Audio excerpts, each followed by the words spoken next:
అయితే ఒక person comment చేశాడండి. Okay madam. ప్రవీణ్ అనే పర్సన్ హ్మ్. డబ్బులు తీసుకొని హ్మ్. ఇదంతా నడిపిస్తున్నాడు. ఓకే. డబ్బులకి బాగా అలవాటు పడిపోయాడు. హ్మ్. ఇతనికి అసలు హిందూ పురాణాల గురించి ఏమాత్రము అవగాహన లేదు. హ్మ్. ఉండి ఉంటే హ్మ్. అసలు క్రిస్టియానిటీలో నుంచి బయటికే వచ్చేవాడు కాదు. ఓకే. ఆహ్, బైబిల్‌లో కన్నా దారుణాలు హిందువుల గ్రంథాల్లో ఉన్నాయి. ఒకసారి చదవండి. ఓకే. కేవలం డబ్బులకు ఆశపడి మాత్రమే ఇవన్నీ చేస్తున్నారు. ఓకే. అతని పేరు మేడం? ప్రసాద్ రావు. ప్రసాదరావు. ఓకే.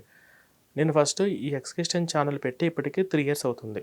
ఓకే. 3 ఇయర్స్ అవుతుంది. ఈ 3 ఇయర్స్‌లో నేను ఎంత డబ్బులు సంపాదించానో నేను మొత్తం బ్యాంక్ అకౌంట్ డీటెయిల్స్ పెట్టనీకి నేను సిద్ధంగా ఉన్నా. ఎంత సంపాదించాను? ఎంతుంది? తర్వాత నేను డబ్బులు సంపాదించాలనే ఆలోచన ఉండింటే ఒక పాస్టర్ అయ్యేవాడిని. పాస్టర్‌గా పెట్టుకుంటే ఒక 10 ఇన్ని ఊర్లు తిరిగి ఇంతమంది జనాలలో అవేర్‌నెస్ చేసిన నేను, ఒక 20 మందిని నేను జనాలతో రెడీ చేసి ఒక చర్చి నేను నడిపించుకుంటూ ఉండేవాడిని. హ్మ్. వాళ్ళకి నేను మాయమాటలు చెప్పి కానుకలు దశమ భాగాలతో నేను తీసుకొని విదేశాల నుంచి వచ్చిన దాంతో నేను ఒక నెక్స్ట్ లెవెల్‌లో ఉండేవాడిని. హ్మ్. అది ఫస్ట్ పాయింట్. సెకండ్, నేను మీరు కావాలంటే నా మొబైల్ కూడా మీకు ఓపెన్ చేసి ఇస్తాను. ఇప్పటికీ మీ డ్రీమ్ హెయిర్‌లో చెప్తున్నాను. ఒక 5, 6 మంత్స్ బ్యాక్ క్రితము నేను ర్యాపిడో క్యాప్టెన్‌ని కూడా. నా పరిస్థితులు కొంచెం మంత్ ఎండింగ్ వచ్చినప్పుడు, కొంచెం పరిస్థితులు ఇబ్బందిగా ఉన్నప్పుడు నేను ర్యాపిడో క్యాప్టెన్‌ని నేను చేసుకుంటూ ఉండేవాడిని. తర్వాత ఇప్పటికీ నేను మాకు కూరగాయలు లాంటి ఇబ్బందులు ఉన్నప్పుడు గానీ, ఇంకా మీకు చెప్పాలంటే ఒక మీరు నమ్మండి నమ్మకపోండి 2 మంత్స్ క్రితం వరకు కూడా మాకు ఫ్రిడ్జ్ లేదు. 2 మంత్స్ క్రితమే మేము ఒక ఫ్రిడ్జ్ కొన్నాం. మా పరిస్థితి మాతో పాటు లలిత్ కుమార్ అన్న మిగతా వాళ్ళు మా ఇంటికాడికొచ్చి చూసారు. నేనేంటి అనేది. హ్మ్. ఓకే. హ్మ్. డబ్బులు సంపాదించుకునే ఒక ఆలోచన ఉండింటే, నేను ఈ పాస్టర్‌లతో డీల్ మాట్లాడుకొని, మీ వీడియోస్ నేను అన్నీ బయట పెట్టాను. మీ రికార్డ్స్ అన్నీ నా కాడికొచ్చినాయి. నేను అవన్నీ బయట పెడితే నాకింత అని చెప్పి డిమాండ్ చేస్తే నేను నెక్స్ట్ లెవెల్ ఉండేవాడిని ఫస్ట్. డబ్బు సంపాదించే మార్గం అనేది నేను ఈ మార్గంకి రాలేదు. ఇప్పుడు హిందూ పురాణాల గురించి, హిందుత్వ గ్రంథాలు ఏవైతే ఉన్నాయో, అవి తెలుసుకోవాల్సి ఇప్పుడు అవన్నీ తీసుకొని ఎవరి క్రైస్తవుల ఇంటికి రావట్లేదు. ఒకటి. ఓకే. హిందూ గ్రంథాలలో ఉన్న ఏవైతే ఉన్నాయో, అవి వీళ్ళు వక్రీకరించి రాసినవి. వీళ్ళు నిజమైనటువంటి భగవద్గీత నిజమైనటువంటి అది కాదు గదా! వాళ్ళు ఇప్పుడు ఎవరో ఒక పేరు జెప్పి రాసేస్తే ఇప్పుడు వాల్మీకి గ్రంథం, వాల్మీకి రామాయణం అని జెప్పేసి చాలా వచ్చినాయి. అవన్నీ నిజంగా వాల్మీకి రాసినవి కావు. వాల్మీకి పేరు చెప్పుకొని గ్రంథాల మీద వాళ్ళు నెగటివిటీ తీసుకురావడం కోసం చేసినవి అవన్నీ కూడా. ఇప్పుడు ధార్మికంగా ప్రామాణిక గ్రంథాలు కొన్నే. వాటి గురించే మాట్లాడమని చెప్పండి. అది. నెక్స్ట్ వన్ వచ్చేసి వాళ్ళు ఏదైతే డబ్బు సంపాదన అంటున్నారో అది కాదు.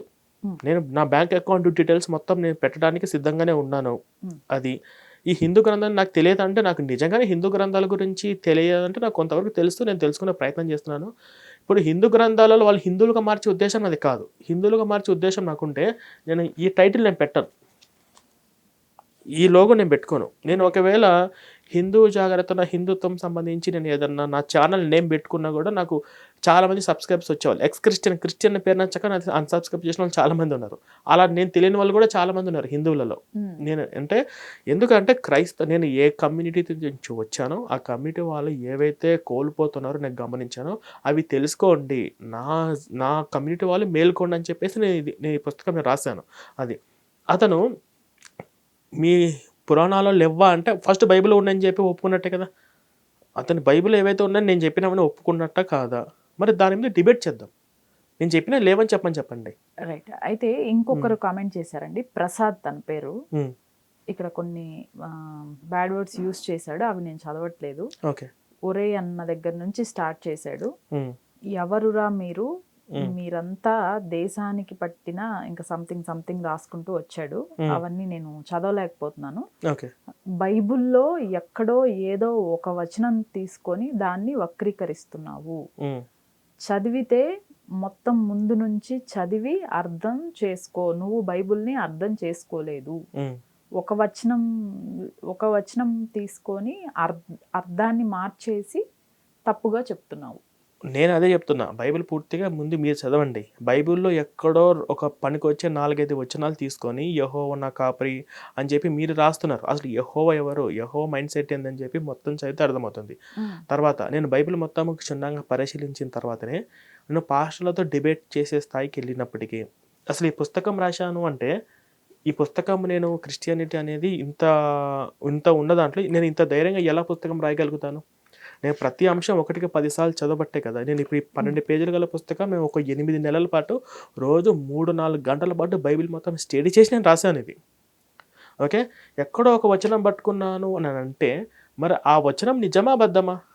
నేనేమంటున్నానంటే, ఇది చదివిన తర్వాత మీరు చర్చికెళ్తే ఎళ్ళండి అని చెప్పాను. దాని పైనేముందంటే, ఎక్కడో వచనం కాదు. మొత్తం క్రైస్తవ సిద్ధాంతాలే తప్పు. అసలు యేసుప్రభు దేవుడు అనడము తప్పు. హ్మ్. ఆయన దేవుడు అంటేనే పరలోకానికి వెళ్తారు అనడం బైబిల్ ప్రకారంగా తప్పు.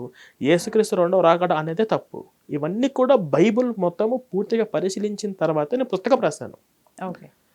ఇవి ముందు నేను లేవు అని చెప్పి ముందు ప్రూఫ్ చేయమని చెప్పండి. నేను దీని మీద డిబేట్‌కి చేయడానికి నేను సిద్ధంగానే ఉన్నాను.